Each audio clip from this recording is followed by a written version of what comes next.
procedures adopted by the Illinois General Assembly, such as Missing Children Act of 1984, which is credited with helping to locate more than 3,000 missing children. He lives with his wife and children in Barrington, Illinois, believing that anyone accused of a crime has the right to the best defense possible. He defended serial killer John Wayne Gacy in 2011. He wrote about his experience in the book, John Wayne Gacy Defending a Monster. Ladies and gentlemen, presenting our next award, the Honorable Judge Sam Durante. Judge, Judge, come on down, Your Honor. Court's in session. Your Honor's on the bench. Thank you. We have Chicago judges because you know what? They always carry a blanket below with them. I see you made a custom-made podium for me and Madeline Gordon and McCarthy out here. Look like a little head without a body. Actually, before the Gacy case, I was 6'4". That's all that's left of me. You know, I'd like to know, who's this hot mama chick, Georgia Durante that everybody's talking about?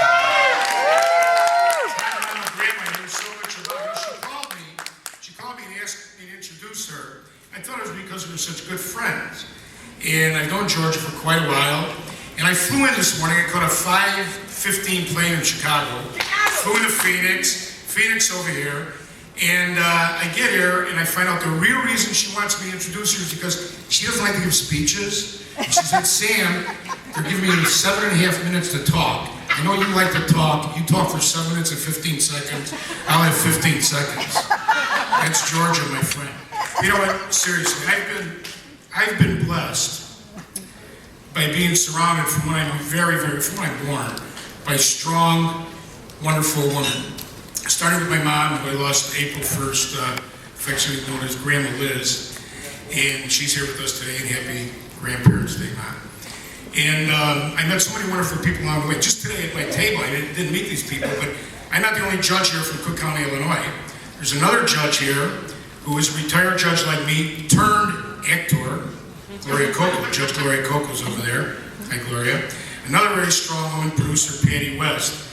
And I've had this good fortune of being around and meeting strong women my entire life. And one of the most amazing persons I have ever met, speaking of a strong woman, to know her is to love her, it's Georgia Durante. Yeah.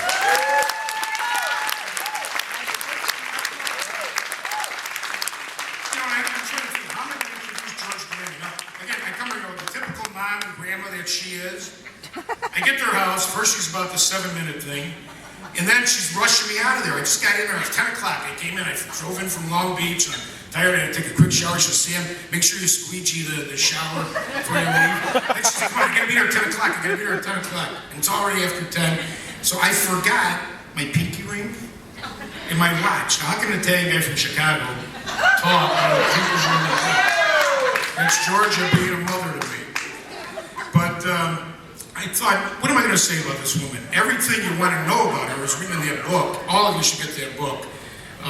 It tells Georgia's life story, and she is the most amazing, one of the most amazing people you could ever imagine. It's only a book, the company she keeps.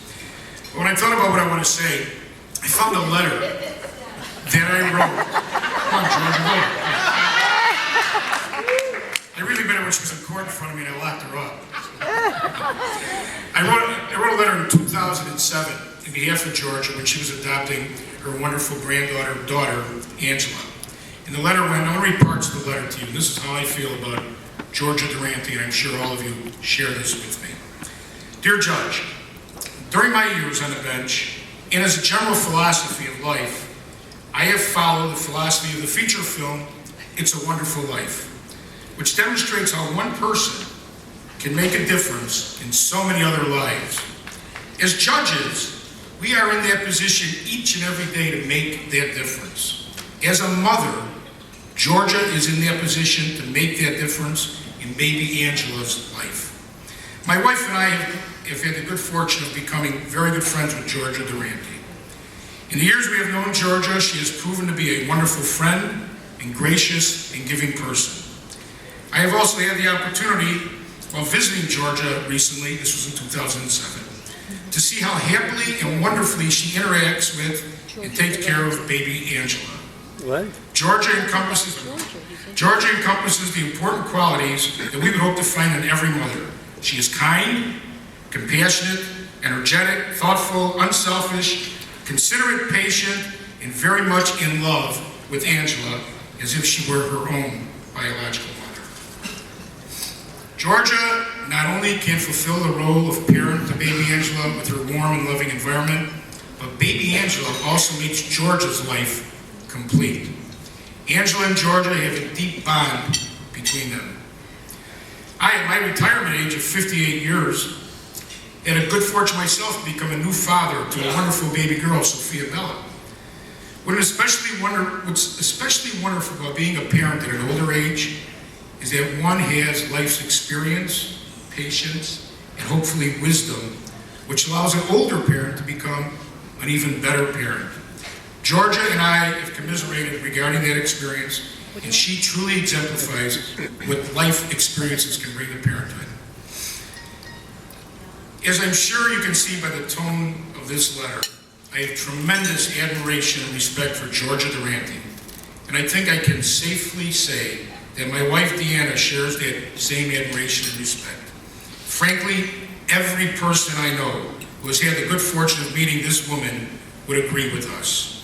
As a retired judge, practicing attorney, parent, and grandparent myself, I highly and unequivocally recommend and honorably request that you grant Georgia's petition for adoption so that you can make Georgia and baby Angela's dreams come true. Well, folks, their dream came true, and I now give you my friend, Georgia Durante, Grandparent of the Year.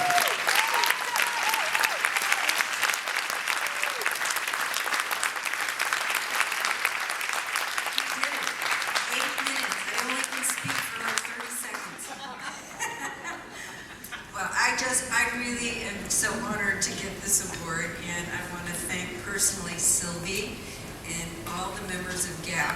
When I first got my granddaughter out of the foster system, I was totally lost, and they were there to hold out their hand and help me, and I got through the foster system, I got through the court system, and emotionally, all of the support groups, I mean, it made me realize that I was not alone, and they've been there for me all the way, and I'm just so appreciative of this. And I also looked out to see how many grandparents out there that are taking care of their kids, their grandkids, and some of them have 3 and 4, and they're doing it on a shoestring. And this award belongs to all of you. I applaud you.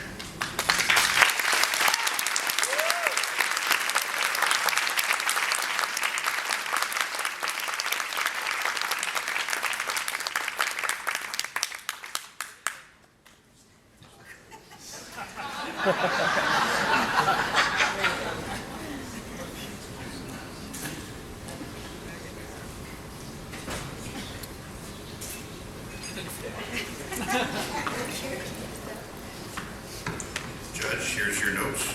And that man over there, Matt Allen, he needs clemency from something. Okay, our next award, Executive Director of Grandparents as Parents, Matt Allen. Alana?